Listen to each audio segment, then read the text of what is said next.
billionaire's empire crumbled the moment a maid's 12-year-old daughter dared to speak. Harrison Blackwood, billionaire and self-proclaimed king of Chicago's skyline, smiled as his Japanese guest prepared to sign the contract that would cement his empire. The polished penthouse radiated power, glass walls, Italian rugs, art worth millions. No one noticed the maid's daughter standing quietly in the corner, a faded backpack clutched to her chest. At 12, Abigail Riley was invisible here, just another shadow in her mother's world of silent servitude. But when her eyes fell on the Japanese page of that contract, her blood ran cold. She stepped forward, her voice trembling but clear. "That's not what it says." And in that single moment, the room froze, a $500 million empire teetering on the edge of ruin. Just before we dive in, let us know in the comments where you're watching from today.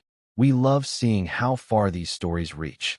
And make sure you're subscribed so you don't miss tomorrow's special video. Now let's jump back in. Enjoy the story. A single piece of paper could ruin them all, and only the maid's daughter knew it. 12-year-old Abigail clutched the worn strap of her backpack, the frayed canvas a stark contrast to the polished marble floor beneath her feet. The elevator ascended with a silent, unnerving speed, and with each floor, the city of Chicago shrank into a glittering map below. The doors slid open without a sound, revealing the penthouse apartment of Harrison Blackwood. It wasn't a home, it was a statement. Glass walls stretched from floor to ceiling, holding the sky captive. Furniture that looked more like art than something you could sit on was arranged with cold precision. The air itself felt different, thin and smelling of expensive leather and something floral that Abby couldn't name. It was the smell of money, she supposed. A smell that made her own worn-out jeans and faded t-shirt feel like a costume from another world. Her mother, Helen, stood beside her, her shoulders already tight with a tension that Abby knew well. Helen was a good maid, the best. She was quiet, efficient, and invisible, three qualities her employers prized above all others. Today was her day off, a precious Sunday she usually spent with Abby, but Mr. Blackwood had called in a panic. A last-minute, career-defining meeting with Japanese investors. The regular staff was unavailable, and the agency, knowing Helen's desperation, had offered a bonus she couldn't refuse. A bonus that would barely make a dent in the mountain of debt that had shadowed their lives since Abby's father passed away 2 years ago. "Abby, remember what we talked about?" Helen whispered, her voice barely a breath. "Stay in the kitchen unless I ask you for help. Don't touch anything. And please, please, do not speak to anyone unless they speak to you first." Abby nodded, her blonde hair falling into her eyes. She tucked the strands behind her ear, her gaze sweeping across the vast living room. It was like a museum, a place where you looked but never touched. In her backpack, nestled between a water bottle and a half-eaten apple, was a small, dog-eared paperback. It was a collection of Japanese folk tales, a language her grandfather had insisted she learn. He said it was a key, a way to understand a world built on honor and respect, things he felt were fading from their own. The book was her only comfort in places like this, a secret world she could escape into. The click of expensive shoes on marble announced their arrival. Eleanor Blackwood, Harrison's wife, glided towards them. She was a woman sculpted from ice, her blonde hair coiffed into a perfect, unmoving helmet. Her smile didn't reach her eyes, which scanned Helen and then Abby with a flicker of undisguised annoyance. "Helen, you're late," she said, her voice crisp. The clock on the wall read 1:58 p.m. They had been told to arrive at 2 p.m. "My apologies, Mrs. Blackwood. The bus was running behind schedule." Eleanor waved a dismissive hand, a cascade of diamond bracelets rattling on her wrist. "Excuses. The investors will be here any moment. This is a $500 million deal. Everything must be perfect. Is this your daughter?" Her eyes landed on Abby, and her lip curled slightly. "I wasn't aware you'd be bringing a child. The agency said it would be all right for just a few hours. She'll be no trouble at all, I promise. She's very quiet." "See that she is," Eleanor said, turning her back on them. "The caterers have set up the appetizers. You will be in charge of serving drinks. Do not let a glass get empty. Do not spill anything. Do not exist. Is that clear?" "Yes, Mrs. Blackwood," Helen said, her voice tight.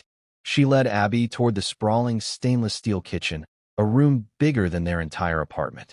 As they passed the dining area, A young man lounged on a sleek leather sofa, scrolling through his phone. This was Preston Blackwood, their son. He was about 20, with his father's sharp features and his mother's cold eyes. He glanced up, his gaze lingering on Abby with a smirk. "Mom, you hired a babysitter too?" he called out, his voice dripping with condescension. "What's in the bag, kid?" "Crayons." Abby's cheeks flushed. She clutched her backpack tighter and followed her mother into the kitchen, the sound of his soft chuckle following them like a shadow. In the kitchen, Helen took a deep breath, her back to Abby. "Just ignore them," she said, her voice trembling slightly. "We do our work, we get paid, and we go home. That's all that matters." She handed Abby a small tray of polished glasses. "You can help me carry these out. Just put them on the side table and come right back." Abby did as she was told, her movements small and careful. The living room was beginning to fill up. Harrison Blackwood had emerged from his study. He was a bull of a man, his expensive suit stretched tight across his broad shoulders. He exuded an aura of aggressive confidence, a man who didn't ask for things but took them. He was pacing, barking orders into his phone, his voice a low growl that made the hair on Abby's arms stand up.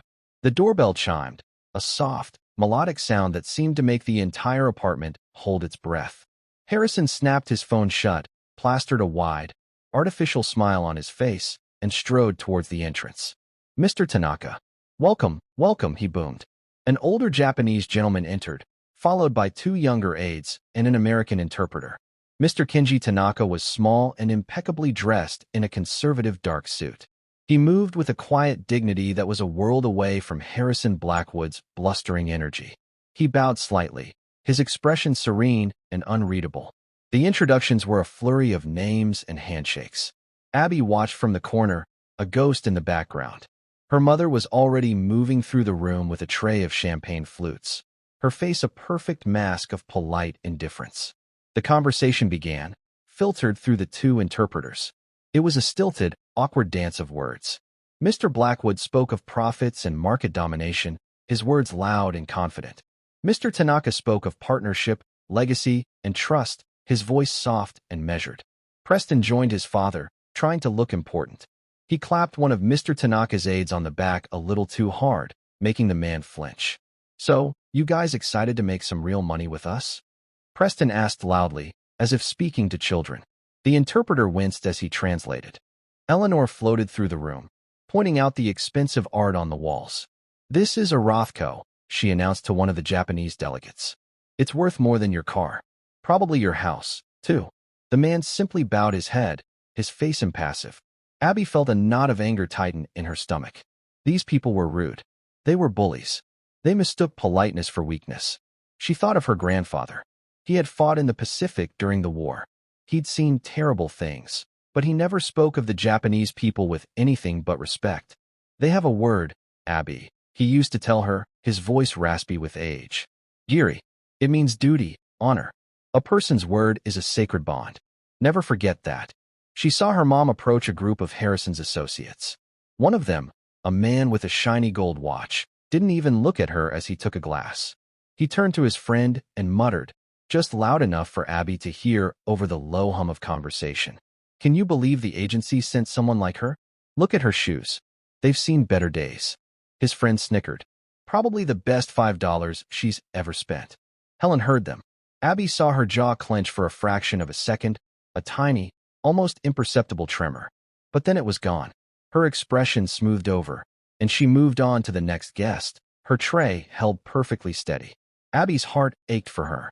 Her mother worked so hard, harder than anyone she knew, yet these people saw nothing but a pair of worn-out shoes. The meeting dragged on. The investors were polite but non-committal. Harrison Blackwood was getting visibly impatient. His smile was becoming strained, his movements jerky. He kept glancing at the large, leather-bound document on the coffee table. "The contract." "Gentlemen," Harrison finally said, his voice a little too loud. "I think we've talked enough. The numbers speak for themselves. This deal will be the most profitable venture your company has ever undertaken. Shall we sign and celebrate?" He gestured for Helen to refill the glasses. As her mother moved to obey, Preston stepped deliberately into her path, causing her to stumble. A few drops of champagne sloshed onto the pristine white rug. "Watch it," Preston snapped, glaring at her. This rug is Italian silk. It costs more than you make in a year. Helen's face went pale. I am so sorry, Mr. Blackwood. It was an accident. A clumsy one, Eleanor added from across the room, her voice like cracking ice. Perhaps you should watch where you're going. Abby felt her hands curl into fists at her sides. It wasn't an accident. He had done it on purpose. She saw the smirk flicker across Preston's face before he turned away. Her mother knelt, dabbing at the small stain with a napkin, her face hidden, but Abby could imagine the shame burning in her cheeks. Mr. Tanaka watched the exchange, his dark eyes missing nothing. His serene expression didn't change, but Abby noticed him place his champagne flute down on a table, untouched. Harrison ignored the incident, focusing all his attention on the contract. My interpreter has reviewed the Japanese translation, he announced, gesturing to the nervous-looking man standing by his side. It is a perfect mirror of the English. A formality, really. He slid the document across the low glass table toward Mr. Tanaka. It was open to the last page, a line waiting for a signature above Mr. Tanaka's neatly typed name. The document was thick, one side printed in English, the facing page in Japanese characters. Abby was meant to be in the kitchen, out of sight. But her mother had sent her to collect the empty glasses, and she was standing near the coffee table, her small tray in hand. Her eyes, against her will, fell upon the page. She wasn't trying to read it. It was just a glance. But the characters were as familiar to her as the letters of her own name. Her grandfather had spent years drilling them into her head, first with flashcards in his dusty study, then with the books he gave her every birthday and Christmas. Her gaze scanned a short paragraph near the bottom of the page. The English side was dense with legal terminology she didn't understand. But the Japanese was different. The characters formed words, and the words formed a sentence that made her blood run cold. Her breath hitched. Her mother, finished with the spill, noticed her standing frozen. She shot Abby a panicked look, a silent plea to move, to disappear back into the kitchen. But Abby couldn't move. Her eyes were glued to the page. Preston saw her staring. A cruel, amused grin spread across his face. "What's the matter, little maid?" he said, his voice loud enough to draw the attention of the entire room. "Trying to read the grown-up papers? I don't think they have picture books in there for you." The other guests chuckled. Harrison Blackwood shot her a look of pure fury. "Helen, get your child out of here. Now." Helen rushed to Abby's side, grabbing her arm. "Abby, let's go," she urged in a desperate whisper. But Mr. Tanaka had picked up the pen. It was a beautiful fountain pen, gold and gleaming under the recessed lights. He uncapped it.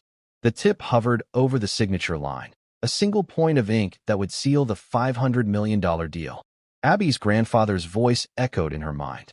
"Honor, Abby. A person's word is a sacred bond." This wasn't a bond. It was a trap. The pen touched the paper. "That's not what it says," Abby said.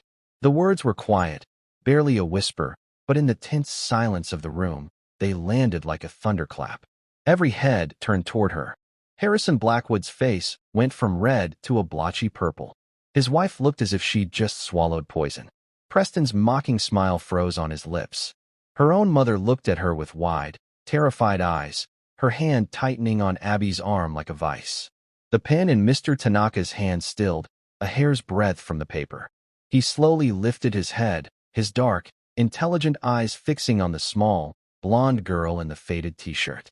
The room held its breath, the silence stretching into an eternity, thick with disbelief and outrage. Harrison Blackwood was the first to recover, his voice a low, dangerous roar. "What did you just say?" He took a step toward her, his large frame radiating menace. "You are a maid's daughter. You will be silent, or I will have you and your mother thrown out onto the street. Do you understand me?" Helen tugged harder on Abby's arm. "Mr. Blackwood, I am so sorry. She doesn't know what she's saying. She's just a child." Her voice was shaking so badly, she could barely get the words out. "We'll go? We'll leave right now." "You're darn right you'll leave," Eleanor hissed, her face a mask of fury. "And you can forget about getting paid." The audacity. But Mr. Tanaka held up a hand. A small, simple gesture, but it had the immediate effect of silencing the room. All eyes turned to him. He hadn't looked away from Abby. He ignored Harrison's outburst completely, his gaze calm and focused. He said something in Japanese, his tone gentle, questioning. The Blackwood's interpreter, A pale, sweaty man named Clark quickly translated. Mr. Tanaka asks, "What did you say, little girl?" Before Abby could answer, Preston scoffed loudly. "Oh, come on. Are we really going to listen to this? She's a 12-year-old kid. She probably can't even spell contract, let alone read one. She's just trying to get attention." One of the associates chimed in, eager to get back on Harrison's good side. "Let's just sign the papers and get on with it." Mr. Tanaka ignored them all. He repeated his question in Japanese, his eyes still locked on Abby. Abby took a shaky breath. She looked at her mother's terrified face, at Harrison Blackwood's threatening glare, at the circle of sneering, dismissive adults. Every instinct told her to run, to hide, to do what her mother had always told her to do, be invisible. But then she thought of her grandfather, sitting in his worn armchair, the scent of old books and peppermint tea filling the air. "Truth is a heavy thing to carry, Abby girl," he'd once said. "But it's not as heavy as regret." She pulled her arm gently from her mother's grasp. She looked directly at Mr. Tanaka and answered him in the same language. Her Japanese was flawless, her pronunciation perfect, the formal, respectful tones flowing from her as if she had spoken it her entire life. "Mashawe gozaimasen," she began, her voice clear and steady despite the frantic beating of her heart. "I apologize for the interruption." The effect was instantaneous and profound. The room, which had been simmering with irritation, was plunged into a state of shocked, absolute silence. Clark, the interpreter, looked as though he had been struck by lightning. His mouth hung open, his eyes wide with disbelief. Harrison Blackwood stared, his face a comical picture of confusion and rage. Eleanor's manicured hand flew to her pearls, her icy composure finally cracking. Preston just gaped at her, his earlier smirk wiped clean from his face. Mr. Tanaka's eyebrows rose slightly. It was the first real change in his expression Abby had seen all day. A flicker of something, intrigue, surprise, respect, danced in his dark eyes. He leaned forward, ignoring everyone else in the room. He spoke to her again in Japanese, a longer, more complex sentence this time. "You speak my language very well. Who was your teacher?" Abby replied, still in Japanese. "My grandfather taught me. He said it was important to understand the heart of a people, not just their words." The exchange, lasting only a few seconds, completely altered the power dynamic in the room. The Blackwoods and their associates were now on the outside, confused and irrelevant. The real conversation was happening between a Japanese billionaire and a 12-year-old girl in a faded t-shirt. Harrison finally found his voice, sputtering. What is she saying? Clark, what is going on?" The interpreter licked his dry lips, his eyes darting nervously between Mr. Tanaka and Harrison. She's speaking Japanese, Mr. Blackwood. Fluently. I can see that." Harrison roared, his face turning a dangerous shade of red. What is she saying to him? Before Clark could translate, Mr. Tanaka turned his calm gaze back to Abby. He gestured to the open contract on the table. "Kore wa nani o imaishimasu ka?" he asked. "What does this mean?" He pointed to the document. "Anata wa sor wa shigo to imashita." "You said, that is not what it says." He held her gaze. "Nani ga shigo no disu ka?" What is different? All the mockery, all the condescension, had vanished. He was speaking to her not as a child, not as a maid's daughter, but as an equal. He was asking for the truth. Abby stepped forward, her fear replaced by a quiet resolve. Her small finger, unadorned and clean, pointed to a specific clause on the Japanese side of the page. The corresponding paragraph in English was filled with vague corporate language about market fluctuations and asset protection protocols. It was designed to be confusing, to be skimmed over. But the Japanese text was brutally clear. She took a deep breath and began to read the Japanese clause aloud. Her voice didn't waver. The ancient, elegant syllables filled the silent room. When she finished the paragraph, she looked up and translated it for the benefit of the stunned English speakers. "It says," she said, her voice ringing with a clarity that defied her age, "that in the event of any regional market downturn greater than 5%, even if unrelated to this venture, all of Tanaka-san's subsidiary assets will be held as collateral and transferred to Blackwood Global's complete administrative control." She paused, letting the words sink in. The English version just says the parties will reevaluate their positions. The Japanese version says you will take his companies. She looked from the paper to Harrison Blackwood, her blue eyes clear and direct. It's a trap. It's a $500 million scam. The silence that followed Abby's words was heavier than stone. It was a silence filled with the shrapnel of Harrison Blackwood's shattered confidence and the cold, dawning light of understanding in the eyes of the Japanese delegation. Every bit of air seemed to have been sucked out of the penthouse. Then, the dam of Harrison's composure burst. "Lies," he bellowed, his voice cracking with rage. He jabbed a thick finger in Abby's direction, his face contorted into a grotesque mask of fury. "She's lying. It's a ridiculous, absurd lie from a child who wants attention." He turned his frantic gaze on Mr. Tanaka. "Kenji, you can't possibly believe this nonsense. She's a nobody. Her mother cleans my floors. What would she know about a multi-million-dollar contract?" He laughed, a harsh, ugly sound that echoed off the glass walls. "It's a mistake. A child's fantasy." Mr. Tanaka did not look at Harrison. He didn't even seem to hear him. His eyes remained on Abby, a profound, searching look that seemed to peel back the layers of her worn-out clothes and see something deep inside. He then shifted his gaze, slowly and deliberately, to the interpreter, Clark. The air around the pale, sweating man seemed to drop 20 degrees. Mr. Tanaka spoke to him in Japanese. The tone wasn't loud, but it was as sharp and cold as a surgeon's scalpel. It was a command, not a question. Clark visibly flinched. He stammered, trying to form a response in Japanese, but the words caught in his throat. He looked at Harrison Blackwood, his eyes wide with panic, silently pleading for help. But Harrison was too consumed by his own rage to offer any.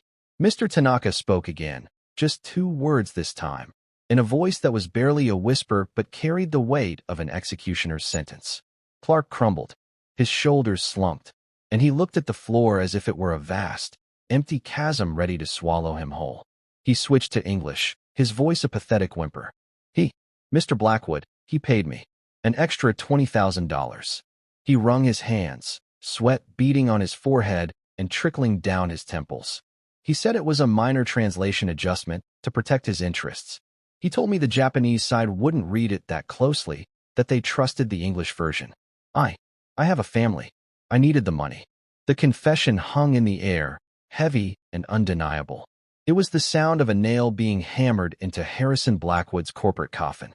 Harrison looked as if he'd been physically struck. The blood drained from his face, leaving it a pasty, mottled gray. "You sniveling idiot," he shrieked at Clark, his voice rising to a hysterical pitch. "I'll ruin you. You'll never work as an interpreter again. You'll be cleaning toilets." He then spun on Helen, who stood frozen beside her daughter, her face a canvas of pure terror. "And you," he snarled, advancing on her. "You are fired. Get out of my house. You bring this lying little witch into my home to sabotage the biggest deal of my life. I'll make sure you are blacklisted. You won't find a job scrubbing floors in a back alley in this city when I'm through with you." His face was inches from Helen's. Spittle flew from his lips as he yelled. Abby instinctively stepped in front of her mother, a small, defiant shield against the storm of his fury. "Don't you talk to my mother like that," she said, her voice shaking but firm. "You insolent brat." Harrison roared, raising his hand. For a terrifying second, Abby thought he was going to strike her. But before his hand could move any further, one of Mr. Tanaka's aides, a man who had been silent the entire time, moved with startling speed. He was not a large man, but he stepped between Harrison and Abby, placing a firm, restraining hand on Harrison's chest. He said nothing. He just stared at Harrison with cold, disapproving eyes. The message was clear: you will go no further. Harrison stumbled back, his rage momentarily checked by the unexpected intervention. He looked around the room, at the horrified faces of his associates, the disgusted expressions of the Japanese delegation, and the utter contempt in Mr. Tanaka's eyes. He saw his world, his carefully constructed empire of bluster and intimidation, crumbling to dust around him. The chaos subsided as quickly as it had erupted. Mr. Tanaka waved his aide back to his side with a subtle gesture. The penthouse fell silent once more, the only sound the distant, indifferent hum of the city below. Mr. Tanaka's attention returned to Abby. The hardness in his eyes melted away, replaced by a gentle curiosity and a deep, soul-stirring respect. He took a step closer, creating a small, intimate space around them, as if the rest of the room and its ugly drama no longer existed. He spoke to her in English now, his voice soft and kind. "You showed great courage, little one. Your mother should be very proud." He glanced at Helen, offering her a small, reassuring bow. Helen, still trembling, could only stare back, her mind struggling to catch up with the impossible reality of the situation. "You said your grandfather taught you Japanese," Mr. Tanaka continued, his focus entirely on Abby. "And he taught you about honor. He must have been a very wise man. May I ask his name?" "Walter," Abby said quietly. His name was Walter Riley. A flicker of recognition crossed Mr. Tanaka's face. It was faint, but it was there. "Riley." He repeated the name, tasting the sound of it. "Did he ever speak of his time in the war? Where he served?" "All the time," Abby said, a small, sad smile touching her lips as she thought of her grandfather, who had passed away just last year. He was with the 77th Infantry Division. He fought on Okinawa. The air crackled. The name of that bloody, brutal island hung between them. Mr. Tanaka's serene composure finally broke. His eyes widened, and he took a sharp, audible breath. His aides exchanged a look of sudden, profound understanding. Eleanor Blackwood, seeing the conversation had taken a bizarre, personal turn, tried to seize the opportunity to salvage the situation. "What does any of this have to do with anything?" she snapped, her voice shrill. "An old war story isn't going to change the fact that this child has ruined us." Mr. Tanaka didn't even grant her a glance. It was as if she had ceased to exist. His world had shrunk to this one small girl and the ghost of her grandfather. "My grandfather," Mr. Tanaka said, his voice thick with an emotion that stunned the room, "was Satoru Tanaka. He was not a soldier by choice. He was a student of poetry, conscripted into the Imperial Army at 18. He, too, was on Okinawa." He paused, his dark eyes glistening with unshed tears. He rarely spoke of the war. It was a place of ghosts for him. But there was one story he told, over and over again, to his son and to his grandson. It was the story of how he lived when so many others did not. The room was utterly still. Even Harrison Blackwood seemed to have been shocked into silence, his face a slack-jawed picture of disbelief. "My grandfather was wounded during an artillery barrage," Mr. Tanaka continued, his voice low and reverent. "He was alone, separated from his unit. He thought he was going to die. An American soldier found him, a GI. Instead of finishing him, the American dragged him into a shelled-out farmhouse for cover. He cleaned my grandfather's wound with water from his own canteen and gave him a piece of a chocolate bar." He looked directly into Abby's blue eyes, as if searching for her grandfather's soul within them. They couldn't speak each other's language, but they stayed there for a whole day while the battle raged outside. "That American soldier saved my grandfather's life. He treated him not as an enemy, but as a fellow human being. My grandfather never forgot his face. He never forgot his kindness. He only knew the last name on the soldier's helmet." Mr. Tanaka's hand went to the inside pocket of his suit jacket. With trembling fingers, he pulled out a worn, dark brown leather wallet. It was old, the corners softened with age. From a hidden flap, he carefully extracted a small, black and white photograph, its edges creased and yellowed. He held it out for Abby to see. The picture showed two young men, barely out of their teens, sitting on a pile of rubble. They were both in dirty, tattered uniforms from opposing armies. One was Japanese, his face thin and weary, but with a hint of a grateful smile. The other was an American soldier, his face smudged with dirt, a pair of clear, kind eyes looking directly at the camera. Though decades younger, his jawline still forming, his hair short and military style, the face was unmistakable.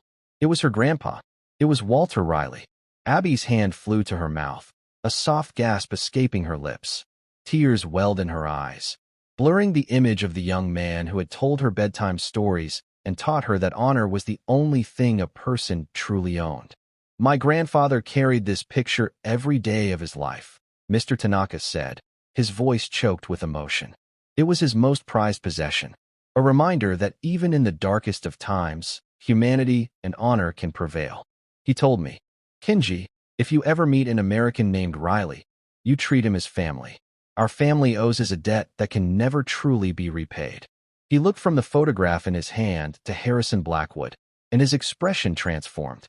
The warmth and emotion vanished, replaced by a glacial fury that was far more terrifying than Harrison's loud, blustering rage.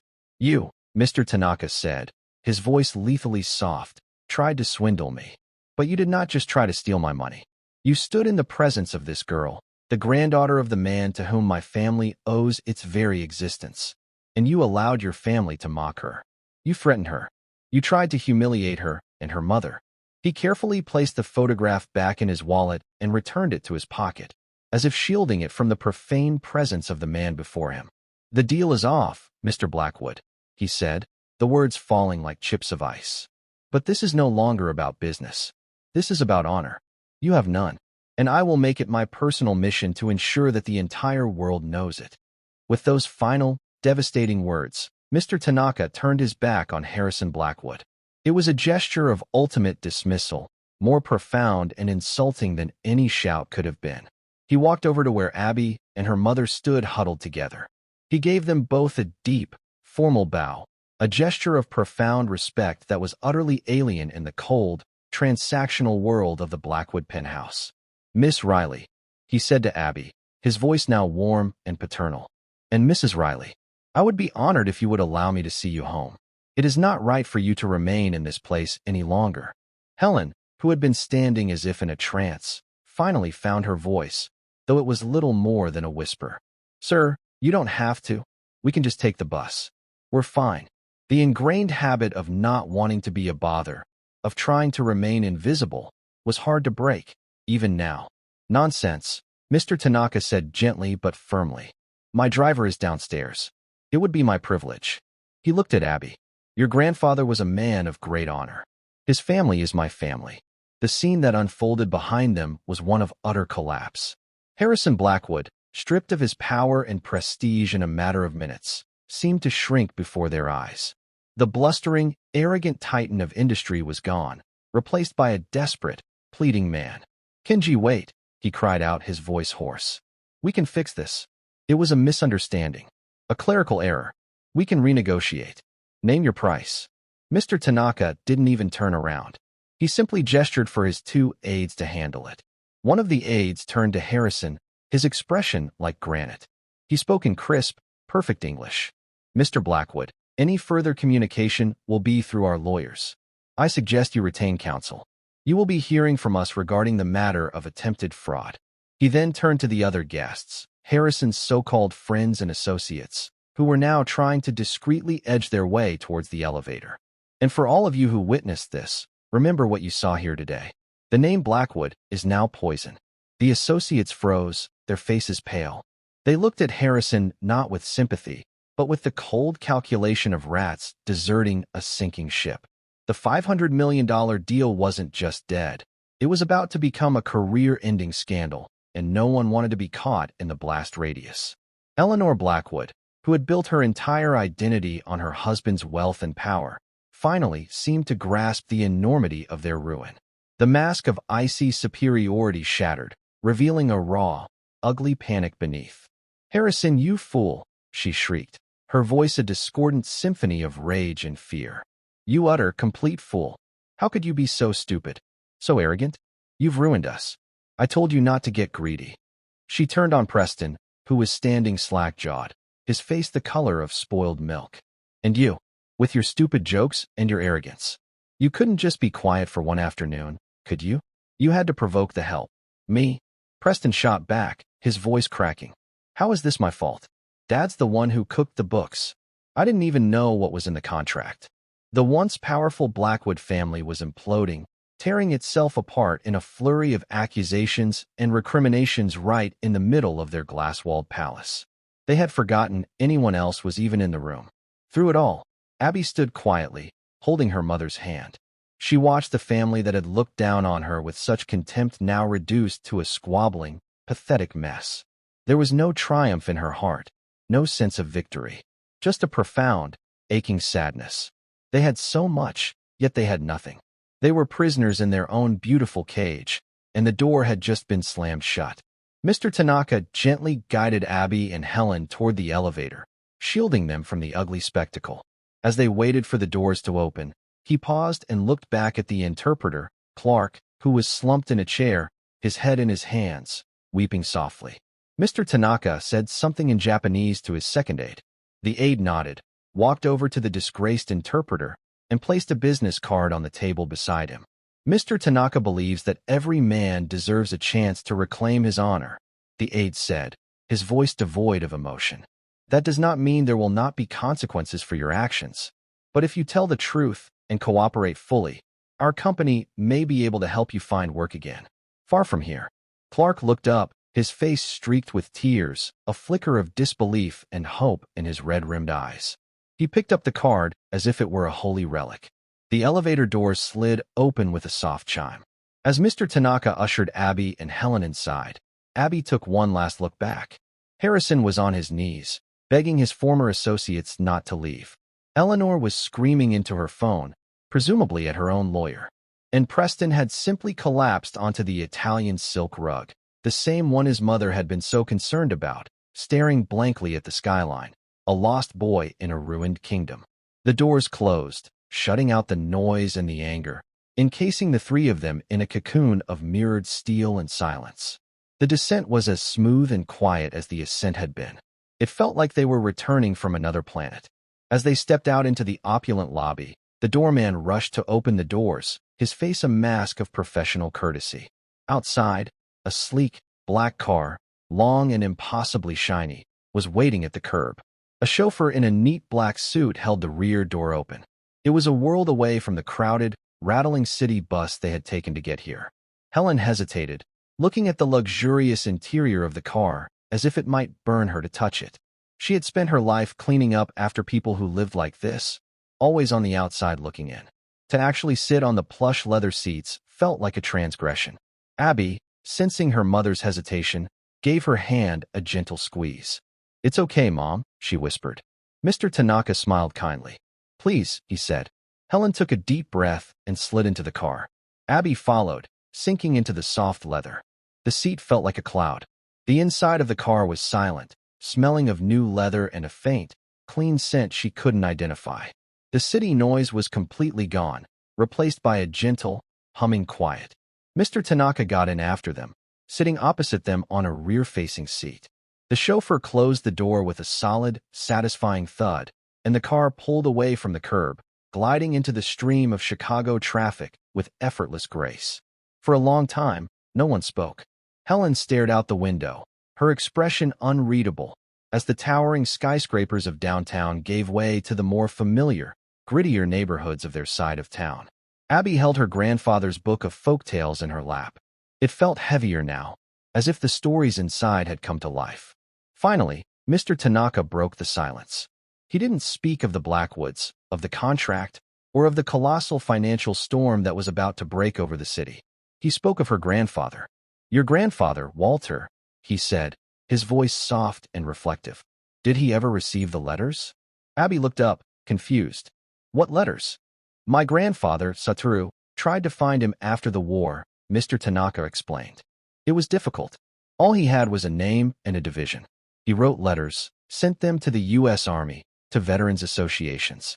He never received a reply. He worried that your grandfather had not survived the rest of the war."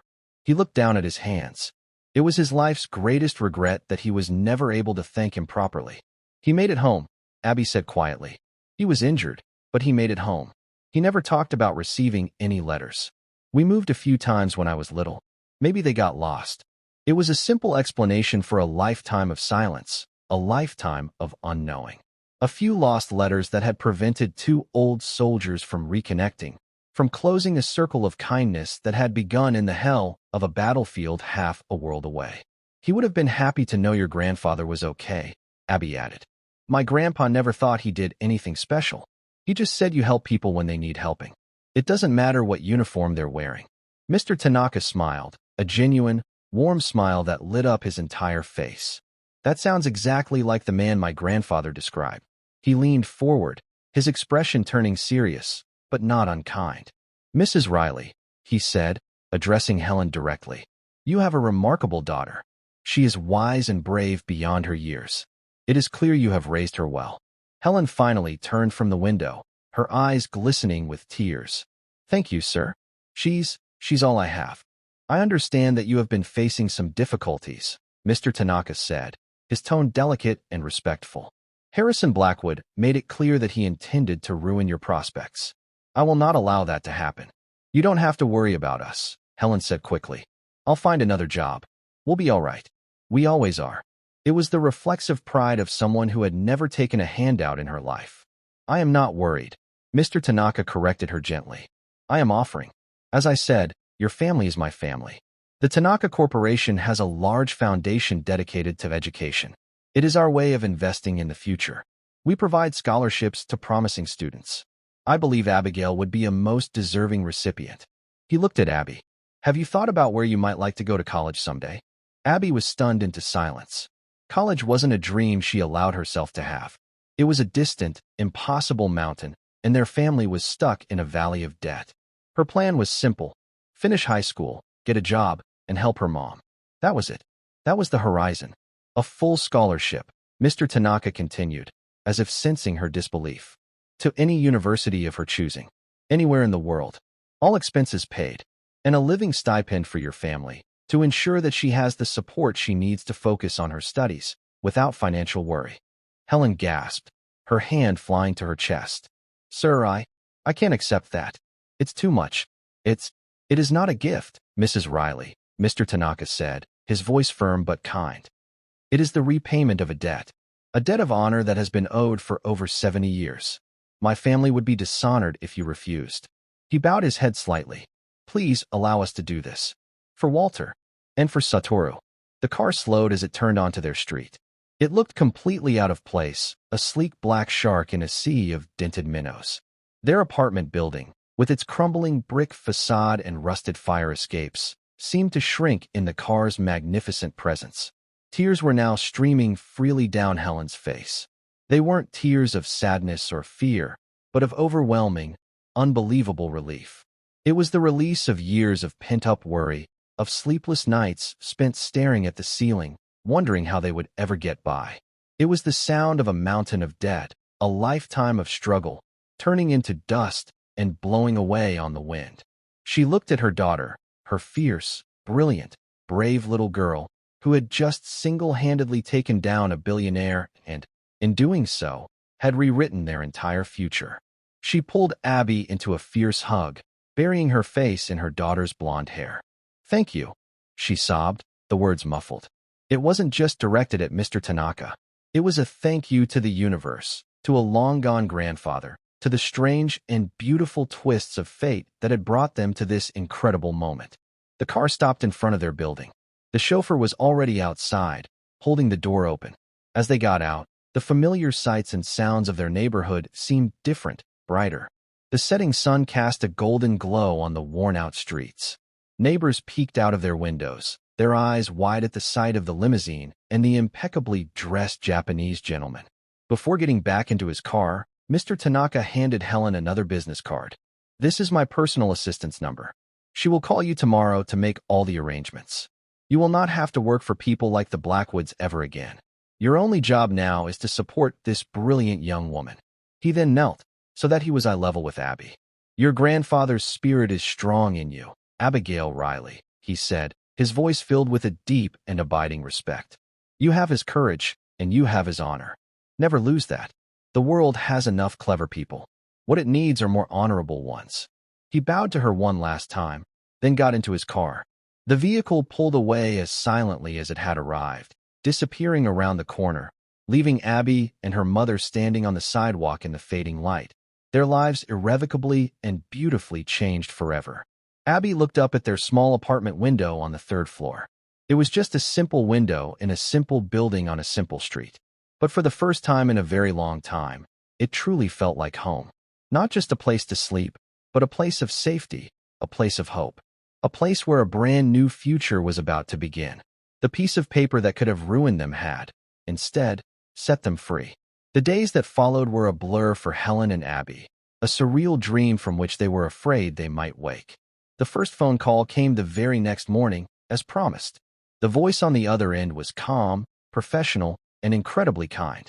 It was Mr. Tanaka's personal assistant, a woman named Emmy, who spoke with a gentle efficiency that immediately put Helen at ease. There were no complicated forms to fill out, no bureaucratic hoops to jump through. Emmy explained everything simply. The Tanaka Foundation had already been instructed. A trust was being established in Abby's name for her education. A separate account was being opened for Helen, with enough funds deposited to clear their debts and cover their living expenses for the foreseeable future. Mr. Tanaka's instructions were very clear, Mrs. Riley. Emmy said over the phone. Your only job is to be a mother. Find a new place to live, a safe and comfortable home. Get a new phone number. We will handle the rest. When Helen hung up the phone, she sat in stunned silence for a full minute before bursting into tears. But these were not the tears of despair she was so used to. They were tears of disbelief, of gratitude so immense it was painful. She hugged Abby tightly, the small, cramped kitchen of their old apartment filled with the sound of a new beginning. Meanwhile, a very different story was playing out across the city. The Blackwood Empire, which had seemed so invincible, so solid, was crumbling like a sandcastle in a hurricane. Mr. Tanaka was a man of his word. He did not go to the press with sensational stories. He didn't need to. He was a titan in the world of international finance, a man whose reputation for integrity was legendary. When he quietly withdrew from the $500 million deal, citing a catastrophic breach of ethical conduct, the financial world listened. Rumors began to swirl, quiet whispers at first, then a roar. Whispers of fraud, of a doctored contract. The story was too juicy to stay contained. An ambitious young reporter at the Chicago Financial Times got a tip from one of Harrison's panicked former associates, a man desperate to distance himself from the scandal. The story broke on a Wednesday morning, a front-page exposé detailing the attempted swindle.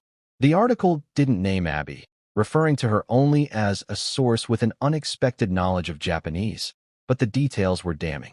Blackwood Global's stock, which had been soaring in anticipation of the deal, didn't just fall, it plummeted off a cliff. It lost 80% of its value in a single day of trading. Harrison's investors, the ones who had laughed at Preston's jokes and admired Eleanor's art, stampeded for the exits. The company was in a death spiral. The social fallout was just as brutal. The Blackwoods were unceremoniously stripped of their philanthropic board positions. Invitations to galas and charity balls mysteriously dried up. The friends who had once clamored for a weekend on their yacht now crossed the street to avoid them. They were pariahs, their name a synonym for disgrace.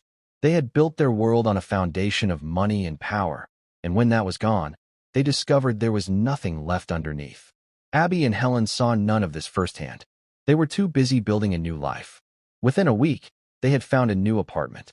It wasn't a penthouse in the sky, but to them, it was a palace.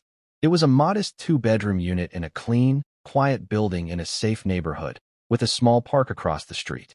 For the first time in years, Abby had her own room, a space that wasn't a curtained-off corner of the living room. It had a window that looked out onto an old oak tree, and the afternoon sun streamed in, making dust motes dance in the air. The first thing they bought for the new apartment was a comfortable armchair. It was a deep, soft chair, upholstered in a warm, blue fabric. They placed it by the window in the living room, next to a small bookshelf. It was for her grandfather, Abby said, a place for his memory to rest. The changes were small at first, but they were profound. Helen no longer came home with her shoulders aching and her feet swollen, the smell of other people's cleaning supplies clinging to her clothes. She started cooking again, filling their small kitchen with the smells of baked bread and simmering soup, smells Abby had almost forgotten. The perpetual worry that had been etched around Helen's eyes began to fade, replaced by a soft, peaceful light. She smiled more. She laughed. Abby enrolled in a new school, a public school known for its excellent academic programs. On her first day, she was nervous, clutching the strap of her new, sturdy backpack. But here, no one looked at her shoes. No one judged her by the faded quality of her jeans. They saw a quiet, fiercely intelligent girl who was a prodigy in language arts and had a surprising knack for science. She made friends, tentative at first, then real. Friends who invited her over to play video games and study for tests. For the first time, she felt like a normal kid. Her connection with Mr. Tanaka didn't end with that one-car ride. He called once a month, his voice a warm and steady presence on the other end of the line. He never spoke of business. He would ask about her school, about her mother, about what books she was reading. He sent her a collection of classic Japanese literature, beautiful hardbound volumes with delicate rice paper pages. In turn, Abby would tell him stories about her grandfather, sharing the memories she held so dear, keeping his spirit alive for the man who owed him so much. It was an unlikely friendship, forged in honor and spanning generations, a quiet bond that enriched both their lives. One crisp autumn afternoon, about a year after their lives had been turned upside down, Abby asked her mother to drive her to the old military cemetery on the outskirts of the city. They bought a small bouquet of simple, white chrysanthemums on the way. They found Walter Riley's grave in a quiet section near a grove of maple trees, their leaves a riot of red and gold. It was a simple, government-issue headstone, his name, rank, and the dates of his life carved into the weathered gray stone. Abby knelt and carefully placed the flowers at the base of the headstone. She traced the letters of his name with her finger, the stone cool beneath her touch. She didn't cry. She just felt a profound sense of peace, of connection. "Hi, Grandpa," she whispered to the wind. "A lot has changed. Mom and I are doing really good. We have a nice place now. I have my own room. I think you'd like it." She paused, gathering her thoughts. "The book you gave me, the one with the folktales, it came in handy," she said with a small, wry smile. "You were right. You said honor is the only thing a person truly owns. I didn't really understand what that meant. But I do now." She thought of the Blackwoods, with all their money and all their things, and how quickly it had all turned to ash because they had no honor. And she thought of her grandfather and Satoru Tanaka, two young men on opposite sides of a terrible war, who had chosen humanity over hatred, and whose simple act of decency had rippled through time, saving her and her mother 7 decades later. "That man you helped, Grandpa," she continued, her voice soft. "His grandson found us. He's a good man. He said he was repaying a debt, but I think he was just doing what you would have done, helping people when they need helping." Helen stood a few feet away, giving her daughter this private moment, her own silent tears tracing paths down her cheeks. She watched as Abby, her 12-year-old girl who was now 13 and stood a little taller, with a new confidence in her eyes, finished her conversation. Abby stood up, brushing the grass from her knees. She took her mother's hand, and together they walked away from the grave, the autumn sun casting long shadows behind them. She had come to the cemetery to say thank you, but she realized as they left that her grandfather's lessons weren't just in the past. They were in her heart, a moral compass that had guided her through the darkest of rooms and into the light. It was a legacy not of money or of land, but of character, and it was the most valuable inheritance of all. That evening, back in their quiet, comfortable apartment, Abby sat in the blue armchair by the window, one of the books Mr. Tanaka had sent her open in her lap. The story was about an ancient samurai who, faced with a corrupt and powerful lord, chose to sacrifice everything for the sake of his honor. Outside, the city lights of Chicago began to twinkle against the deep velvet of the night sky. For so many people, that city was a place of frantic ambition, a relentless climb for power and wealth. But for Abby, looking out from the warmth and safety of her new home, it looked different now. It was a place where a quiet truth, spoken in a language of honor, could be more powerful than all the money in the world. And she, the maid's daughter, was ready for whatever came next. She wasn't a victim of her circumstances anymore. She was the guardian of her grandfather's legacy, and her story was just beginning. Thank you for following this story. If you enjoyed it, please subscribe and share your thoughts below. Where are you watching from? Let us know in the comments. Stay tuned for more immersive stories.